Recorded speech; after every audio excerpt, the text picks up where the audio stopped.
Honda builds are supposed to be reliable, practical, and economical, right?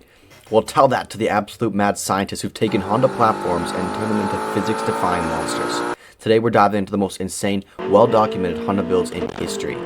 These aren't your typical bolt-on builds. We're talking about engineers who looked at a minivan and thought, this needs 1,000 horsepower. Or someone who took a single cam D series and somehow extracted more power than most V8s. These builds are so crazy that if they weren't completely documented, you'd never believe they were real. Let's begin with something that sounds absolutely impossible. A single cam D16 Z6 engine making over 700 horsepower. Yes, I'm not mistaken. The same engine that Honda put in base model Civics making 106 horsepower from the factory was transformed by insane speed into a 717 horsepower monster. This isn't a theoretical dyno queen either, this has been built to be driven hard. The D16 Z6 is a single cam Vitara engine, which means it's got the most basic valve train Honda ever made. Most people use these engines as boat anchors, but Todd at insane speed saw potential where everyone else saw limitations. Moving on, we have Bisimoto's 450 wheel power all-motor F22 record breaker. BC was setting world records with naturally aspirated Honda engines that defied every law of physics. His F22 single-cam build didn't just make impressive power, it rewrote the rulebook of what was possible for Honda's most basic four-cylinder other than the D-Series. The F22 made 450 wheel horsepower completely naturally aspirated. Think about that for a second. That's more power than most modern turbocharged performance cars.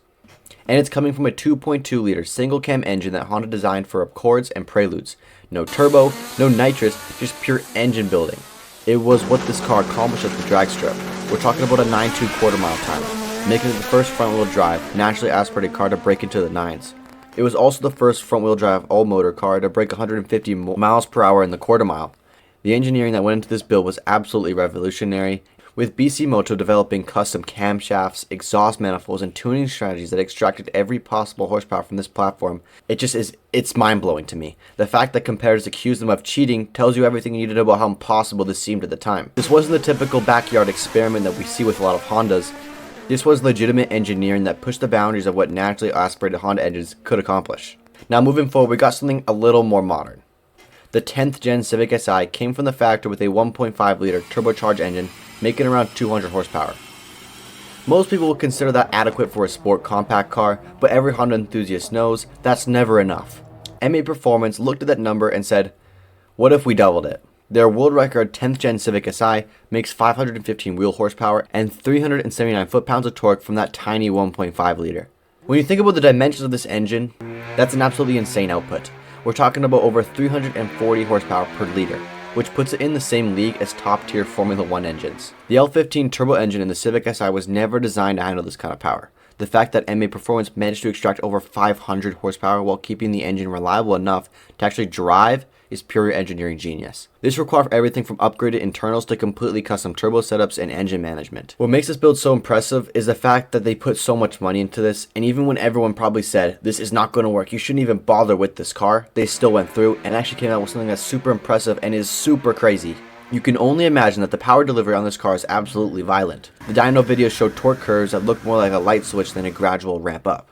This wasn't just about peak numbers to them. This engine makes serious powers across the entire RPM range, which makes it genuinely scary to drive on the street. But would you say it's as scary as the Vitara D-Series? When most people think about building a D-Series for actual power, they go with the double overhead cam VTEC variants. But the absolute power record for the D-Series engine belongs to the Vitara build that makes 609 wheel horsepower from what's essentially the most basic Honda engine ever made. As I previously mentioned, the D16 Z6 that Insane Speed built was already insane. Now the Vitara D-Series puts out 100 less horsepower, but that doesn't mean it's any less impressive. This build by JFK at Speed Factory represents the absolute pinnacle of D-Series engineering. When you look at a single cam non-VTEC engine, you're thinking slow, slow, slow. But in reality, this engine makes more power than most V6s and some V8s. The fact that this engine didn't immediately explode is a miracle in itself. This setup uses a massive precision 6262 turbocharger running 30 pounds of boost through stock sleeves. Yes, you heard that right. Stock sleeves handling over 600 horsepower. In the D-Series, it's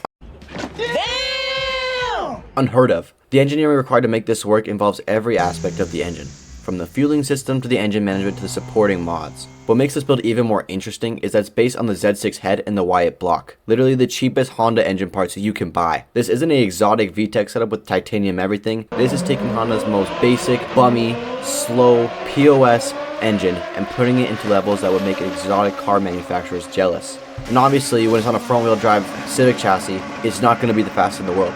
But imagine taking this engine, putting it into a Ferrari per se, shaving off some weight, it would absolutely rip. And of course they documented this build start to finish, with detailed dyno sheets and everything. My favorite part of this is the torque production. It's absolutely insane. 404 foot-pounds from a 1.6 liter is absolutely absurd. The video of this car actually putting that power down just shows how violent the acceleration is. And I'll be honest, I don't think I'd want to be behind the wheel. I would definitely crash. Now, taking the #1 spot is possibly the most insane Honda build ever documented. And it's a name I mentioned before. Bisimoto's 1029 horsepower Honda Odyssey minivan. This isn't just crazy because of the power figure, it's crazy because someone looked at a soccer mom van and decided it needed more horsepower than a Dodge Demon. BC's motivation for this build was perfectly logical in the most insane way possible. He needed a family vehicle but refused to give up his love for high performance cars. So naturally, like anyone would, he took a 2014 Honda Odyssey and gave it more power than most purpose-built race cars. The power comes from Honda's J35 V6 engine, but calling it a J35 is like calling a Formula 1 car a Honda. With half the cylinders of an F1 motor, this engine has been completely rebuilt with custom everything. Internals, turbo system, engine management, the works. The fact that it makes over 1,000 horsepower while still being capable of hauling kids to school is just unneeded. But here's where it gets even more insane. They never made a Honda Odyssey with a manual, but BC solved that problem and swapped in a manual transmission from an Acura TL. So not only does this minivan make insane power, you can actually control that power with a proper manual gearbox. The thought of throwing gears 1 through 6 in a 1,000 plus horsepower minivan is both terrifying and amazing at the same time. Watch the video for yourself and listen to the sound of a minivan making over 1,000 horsepower. Well, frankly, a lot more fun.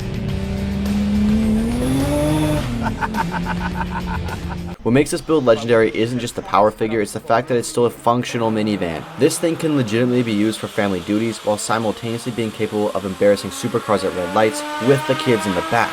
It's the perfect example of Honda engineering pushed to its absolutely absurd limits. Now these builds represent the absolute pinnacle of Honda modification madness. I honestly don't see another car community doing these kind of things. Let me know in the comments which one of these builds blew your mind. Don't forget to hit the subscribe button, and I'll see you guys next week.